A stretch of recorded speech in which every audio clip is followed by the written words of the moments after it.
Hello দর্শক, আপনারা দেখেন আজকে আমার বন্ধুরা যারা যারা ভিডিও করি তা করে আজকে নিয়ে আইসি ফুসকুনিতে বুঝতে পারবো আমার জোরাজুরি হরতে আছে। আমি দিঘিতে নামছি না, লাস্টে মাস্টে আমার ক্যামেরা ধরছে, টাটা দিতেছি। ওই যে দিন আমার এক বন্ধু দেখা যা দিঘি মধ্যে হাতার হতাছে, কত খুশি লাগতেছে। এই যে একটা ব্লগ ভিডিও করে কত খুশি লাগতেছে, আর একটা ডুব পারতেছে।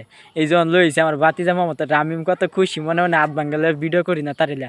দেখতে দেখতে কত সুন্দর ভিডিও বানাইছে। আমরা লাইক কমেন্ট শেয়ার দিবেন। এই যে আমার শাওন আগে পিছিয়ে থাকে সবসময় ভিডিও করা মানে দেয়, লাইক কমেন্ট দিবেন। ক্যামেরাটা ঘুরে চারিখানে দেখাইলাম, আপনারা সবাই জানেন ভিডিও করতে করতে ভালো লাগে। আবার পিছনের থেকে ক্যামেরা ঘুরাই দিছি, সামনে দিকে ক্যামেরা লয়ে যাইবো, আবার আঙ্গুর সামনে আবার দেখাইব।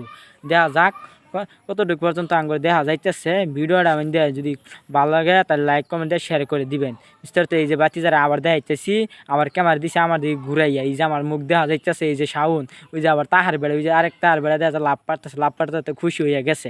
দেখুন কত খুশি লাগতেছে, আমার দিকে মধ্যে টানতেছে, লাভ পারছি। আমি গুছু করছি না, নিচে আমি ফিন্দাইছি হাফ প্যান্ট, তেও কত মজা লাগতেছে। দেখো গুছুরে হাঞ্জার আগে গুছু করতাম না, একটু হাঞ্জার পরে গুছু হওয়ার। আমি এই যে মানুষ ক্যামেরা টাইনা ধরছে, কত সুন্দর লাগতো।